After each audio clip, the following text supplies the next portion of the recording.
Hello everyone, Mr. Happy here, and welcome to Final Fantasy Bestiary. This series is dedicated towards discovering the history and lore behind some of Final Fantasy's most iconic creatures and characters.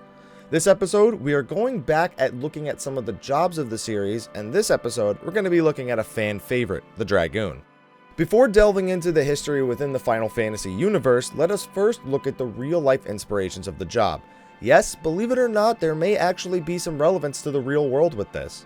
In Europe, hundreds of years ago, there was a unit called the Dragoon that rode on horseback, but fought on foot, using muskets that were actually called dragons, which is what gave them their name. Eventually, they were trained in the ways of other guns, sabers, axes, and eventually, lances, which up to this point, lancer units had specialized in. This is reflected in certain Final Fantasy games where Dragoons do have the option of wielding other weapons, though the lance usually provides a bonus of sorts. Eventually, all of these weapon types became obsolete because war eventually just went all to guns. In Japan, the job is called the Dragon Knight, and they are most present in novels where knights are riding dragons. In Final Fantasy, the Dragoon is one of the longest standing and most popular jobs in the series. They are a powerful melee job that wields spears for the most part, and are generally trained in the art of slaying or fighting alongside dragons, through fighting midair, or in Final Fantasy terms, using the jump command. Their armor invokes the imagery of dragons to help them channel their power and prove equality to these ancient beings. As stated before, jumping is their primary feature, which they are so prominent at, it can almost seem like they're flying at times. This is sometimes represented in the use of the name High Wind when speaking about Dragoons, but we will get into that more as we talk about the individual titles. They also sometimes utilize an ability called Lancet, which has them absorb health and mana from their target. The first ever appearance of a Dragoon was in Final Fantasy II, where Ricard Highwind took on that role. Apologies for the pronunciation, I found out his name is French and there's no way I'm going to get that right. The job system was not available in this game, but it is acknowledged that the Emperor eliminated all of the Dragoons out of fear, leaving only two behind. One of those two was Ricard, who joins the party in their quest against the Emperor. The other was his son, Kain Highwind. The Dragoons themselves in Final Fantasy II have a much more extensive story. A man named Han was the first knight to travel to the island of Deist where the Wyverns lived. He befriended one of the Wyverns over the course of the next 30 years. This caused him to become the first ever Dragoon, and started the tradition of Dragoons in this universe riding on dragons to fight. This sparked several more men to attempt to do so, eventually creating a sizable amount of Dragoons. Eventually, the Emperor wipes them all out. However, a single dragon does survive, who gives an egg to Firion in the party when they find her. That egg eventually hatches and becomes Ricard's personal wyvern. It helps them assault the Emperor's castle before eventually carrying the party to safety, while Ricard loses his life in a battle against the revived Emperor. Before we touch on that whole story, let it just be quickly mentioned that Final Fantasy III does make use of the job system and does have the Dragoon job, which is obtained at the Water Crystal. They are a highly recommended job for taking on Garuda in this game, one of the game's mid-game bosses, as it bypasses the need to deal with her lightning attack. So moving on to Final Fantasy IV, one of the primary protagonists of the game is a Dragoon, Kain Highwind. That's right, the same name as the child of Ricard in Final Fantasy II. I can't not laugh whenever I try to say the name. Kain leads a group of Dragoons for Baron, and also claims that his father had previously done so as well, with his father's name stating to have either been Ricard or Richard, depending on the translation. Kain also takes care of a dragon who was loyal to his father, despite it growing weak as it waited for Ricard's return. Anyway, Kain eventually became an integral part of Final Fantasy IV's story, starting off as a hero, being manipulated into becoming a traitor, and then eventually rejoining the heroes in their battle to save the world. During his lifespan, he harbors feelings towards Rosa, who is in love with the main character, Cecil. This is eventually one of the dark feelings that empowers Kain's dark side, an entity that is part of a trial to purge the darkness from a person's soul and make them holy. This dark side becomes a villain in the sequel to Final Fantasy IV, The After Years, though Kain eventually defeats his dark side and becomes a holy Dragoon. Moving on to the next few Final Fantasies, Final Fantasy V made use of the job system again, and therefore the Dragoon job had a repeat role like it did in Final Fantasy III. Obtained from the shards of the Earth Crystal this time, this was the first time the Lancet ability was given to the Dragoon, alongside their standard jump command. And Final Fantasy V would really be the last game where the job system was used in the main series, at least for a long time, but Dragoons were still plentiful. Final Fantasy VI was skipped, but Final Fantasy VII was up next with Cid Highwind. While he is never explicitly called a Dragoon, he uses a lance, he has jump attacks, and he has an ability similar to Lancet, and he dons the famous Highwind name. Apparently in early development before he was called Cid, he was also titled the pilot in parentheses Dragoon. Final Fantasy VIII also had a character with a spear who jumps as well, Ward Zabek. While you only play as him in short bursts, he seems to be very much this game's Dragoon as well. Final Fantasy IX would be the next major Dragoon appearance with Freya Crescent. She is a Burmesian Dragon Knight, donning the Japanese title of the job. Part of her story involves the search for her lost lover, Sir Fratley, who was a legendary Dragon Knight as well. He had left Burmecia years prior to Final Fantasy IX's story in hopes of ensuring peace for his loved one. Years later, Sir Fratley saves the protagonist during the game's story, including Freya. However, when she approaches him, he reveals that he has lost all of his memories except for his title as a Dragon Knight, shattering Freya's emotions.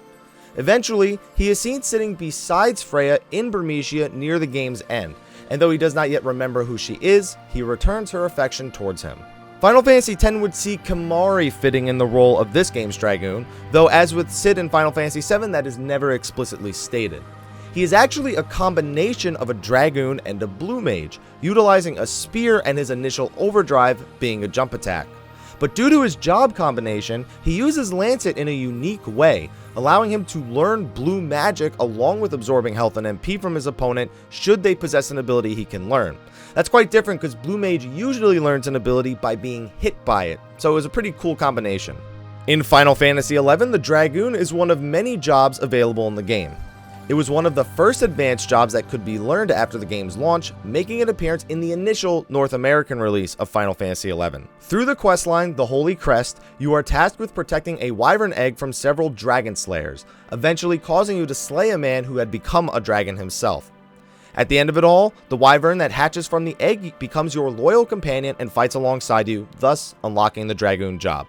That's the short and sweet of it, at least. Unfortunately, there's very little information about the story from back in those days. The Dragoons specialize in wielding spears and jumping, something that's standard, but also had a great deal of synergy with that pet wyvern. Its powers reacted to how the Dragoon themselves was playing at the time. If the Dragoon was using magic, the wyvern would breathe a holy healing flame. If the Dragoon was using a weapon skill or a special attack, the wyvern would join in with a powerful breath attack. It made for an interesting job, one that would fall in and out of popularity over the years. But, despite their popularity issues for many years, one of the most powerful enemies in the game, and what some would consider one of the most powerful bosses in all of video game history, was actually a Dragoon, Absolute Virtue. While he does utilize the power of all the jobs that were available at the time of his implementation, he wields a spear and has several powerful wyvern pets that he can summon that also interact with the other abilities that he uses. Moving on to Final Fantasy XII, the job system was not implemented in the original release, nor was there a character that really filled that role. Even in the International Zodiac Job Edition, Dragoon was not one of the available jobs, though the Ulan job comes the closest due to the use of the spear, so it doesn't have a jump attack.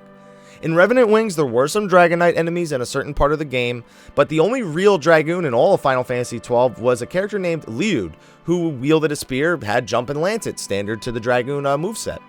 The Final Fantasy XIII series would see the use of the Dragoon job once again.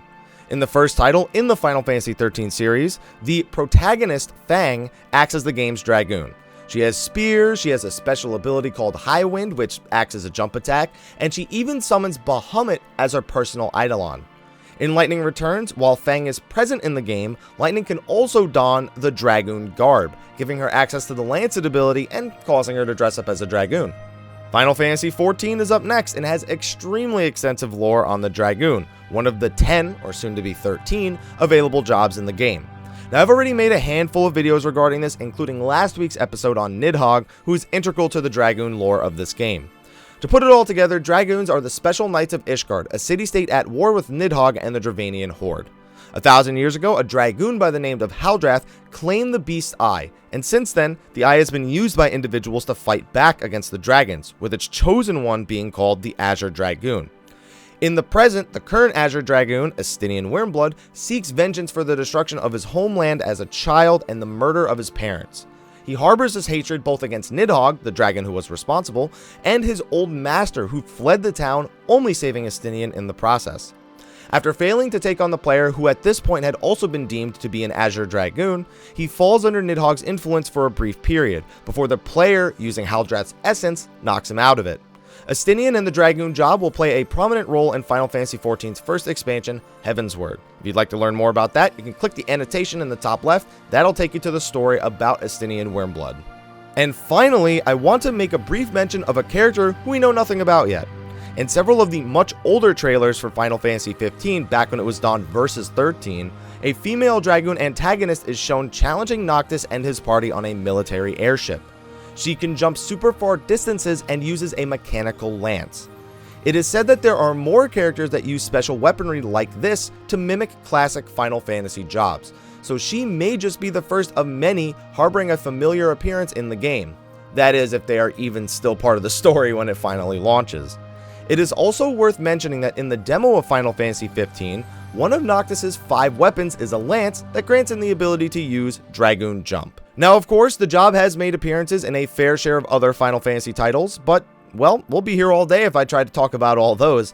Just know that despite the main games kind of abandoning the job system for the most part, a lot of the non-numbered titles have been using them all these years, so there are plenty of Dragoons out there. Thank you for watching this episode of Final Fantasy Bestiary. Be sure to like, favorite, subscribe, and share, and check that little exclamation mark in the top right corner of the video. That can take you to the rest of the Bestiary playlist, and, well, I'm sure you guys will enjoy that as well.